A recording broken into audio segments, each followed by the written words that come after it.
அஸ்ஸலாமு அலைக்கும் வரஹ்மத்துல்லாஹி வபரகாத்துஹ். அல்லாஹ் நேசிக்கிறான். அல்லாஹ் யாரை நேசிக்கிறான்?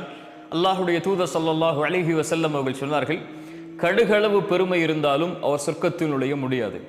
அருகில் இருந்த நபித்தோழர்கள் பயந்தவர்களாக கேட்டார்கள், அல்லாஹ்வின் தூதரே, ஒரு மனிதன் தன்னுடைய ஆடை அழகாக இருப்பது, தன்னுடைய காலடி அழகாக இருப்பது என்று நினைப்பது பெருமையா? அல்லாஹுடைய தூதர் ஸல்லல்லாஹு அலைஹி வஸல்லம் தங்கத்தில் எழுதப்பட வேண்டிய வார்த்தைகளை சொன்னார்கள், தோழர்களே, அது பெருமை அல்ல.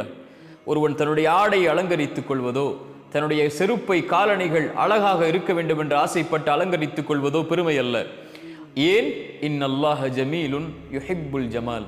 அல்லாஹ் அழகானவன், அழகை அல்லாஹ் விரும்பக்கூடியவன். சுப்ஹானல்லாஹ். பெருமை என்பது சத்தியத்தை மறைப்பதும் மனிதர்களை தரக்குறைவாக பார்ப்பதும் தான் என்று அல்லாஹுடைய தூதர் ஸல்லல்லாஹு அலைஹி வஸல்லம் அவர்கள் சொன்னார்கள். இன்னல்லாஹ ஜமீலுன் யுஹிப்புல் ஜமால். அல்லாஹ் அழகானவன், அழகை அல்லாஹ் விரும்பக்கூடியவன். ஒரு மனிதன் தன்னை அலங்கரித்துக் கொண்டால், மனிதர்களுக்கு முன்னால் கண்ணியத்தோடு அழகோடு அவன் காட்சியளிக்க வேண்டும் என்பதற்காக ஒரு சிரமத்தை எடுத்தால் அல்லாஹ் அந்த மனிதனை நேசிக்கிறான். அதில் பெருமை இல்லாமல், அதில் கண்ணியத்தோடு, அதில் அல்லாஹ்விற்கு நன்றி செலுத்தக்கூடிய தன்மையோடு அது கலந்திருந்தால் அல்லாஹ் அவனை விரும்புகிறான். அல்லாஹுடைய தூதர் ஸல்லல்லாஹு அலைஹி வஸல்லமுடைய அழகை விவரிக்க முடியுமா? எப்போதும் தங்களை அழகிய முறையில் கண்ணியத்துடைய தோற்றத்தில் நறுமணத்தோடு அல்லாஹுடைய தூதர் தங்களை வைத்திருப்பார்கள். நபித்தோழர்கள் சொல்கிறார்கள், சந்திரனை பார்ப்போம், தூதரை பார்ப்போம், சந்திரனை பார்ப்போம், தூதரை பார்ப்போம், சந்திரனை பார்ப்போம், தூதரை பார்ப்போம். சந்திரனின் பிரகாசத்தை விட தூதரின் பிரகாசம் மேலாக இருக்கும் என்று அல்லாஹுடைய தூதர் ஸல்லல்லாஹு அலைஹி வஸல்லம் அவர்கள் சொன்னார்கள். இந்த துன்யாவில் 3 விஷயங்கள் விருப்பத்திற்குரியது. ஒன்று பெண்கள், ஹலாலான முறையில் அல்லாஹ் திருமணம் முடித்து வாழ தகுதியாக கொடுத்த பெண்கள். இரண்டாவது, அல்லாஹுடைய தூதர் ஸல்லல்லாஹு அலைஹி வஸல்லம் சொன்னார்கள், நறுமண பொருட்கள். மூன்றாவது, தொழுகை, அது என் கண்ணின் குளிர்ச்சி என்று அல்லாஹுடைய தூதர் ஸல்லல்லாஹு அலைஹி வஸல்லம் அவர்கள் சொன்னார்கள். அல்லாஹுடைய தூதர் ஸல்லல்லாஹு அலைஹி வஸல்லமுடைய ஆடை, அல்லாஹுடைய தூதர் ஸல்லல்லாஹு அலைஹி வஸல்லமுடைய முடி, இதை வரலாறுகளில் படித்து பாருங்கள். எவ்வளவு அழகிய தோற்றத்தில் தங்களை ஆக்கிக் கொள்ள முடியுமோ அவ்வளவு அழகிய தோற்றத்தில் மனிதர்களுக்கு முன்னால் அல்லாஹுடைய தூதர் தங்களை ஆக்கிக் கொள்வார்கள்.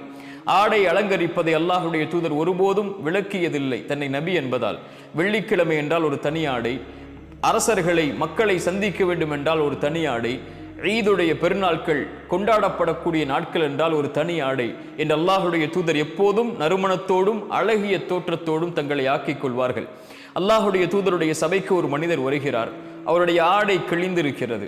ரசூலுல்லாஹி ஸல்லல்லாஹு அலைஹி வஸல்லம் கேட்டார்கள், தோழரே, உனக்கு செல்வம் இல்லையா? அவர் சொன்னால், அல்லாஹுடைய தூதரே, அல்லாஹ் எனக்கு எல்லா செல்வங்களையும் கொடுத்திருக்கிறான். ஒட்டகத்தை கொடுத்திருக்கிறான், குதிரைகளை கொடுத்திருக்கிறான். இப்படி அவருடைய செல்வங்களை அந்த தோழர் எண்ணுகிறார். அல்லாஹுடைய தூதர் ஸல்லல்லாஹு அலைஹி வஸல்லம் சொன்னார்கள், தோழரே, அல்லாஹ் உனக்கு செல்வத்தை கொடுத்திருந்தால் அவனுடைய அருளை உங்களுடைய தோற்றம் வாயிலாக நீங்கள் வெளிப்படுத்த வேண்டாமா? சுப்ஹானல்லாஹ்.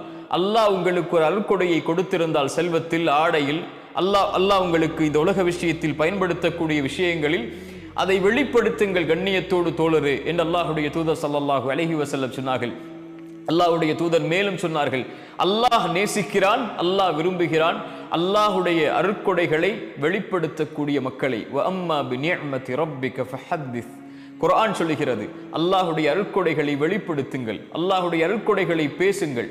அத்தஹத்துஸு பிநிஅமத்தில்லாஹி ஷுக்ர்.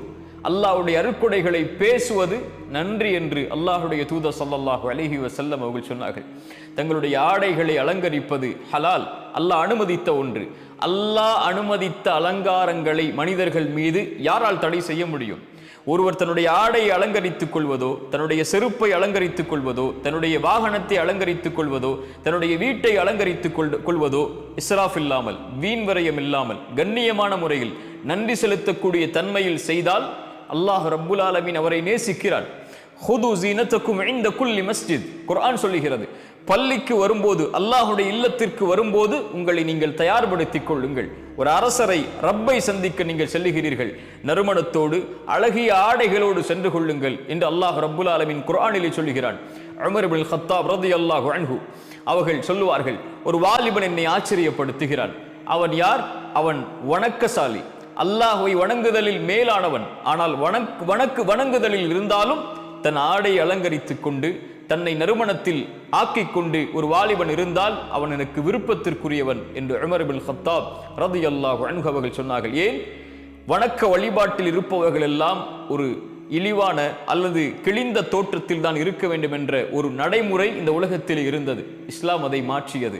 அழகிய தோற்றத்தில், கண்ணியமான தோற்றத்தில், அல்லாஹ் உங்களுக்கு கொடுத்தவற்றிலிருந்து நீங்கள் எதை ஆடையாக அணிய விரும்புகிறீர்களோ எந்த தடையும் இல்லாமல் ஆண்களுக்கு அதை உலக மக்களுக்கு முன்னால் அல்லாஹ்வின் அருட்கொடை இது, அதற்கு நன்றியோடு கண்ணியத்தோடு வெளிப்படுத்துகிறேன் என்று வெளிப்படுத்துவதற்கு அல்லாஹ்வுடைய மார்க்கம் எல்லா உரிமைகளையும் வழங்கி இருக்கிறது.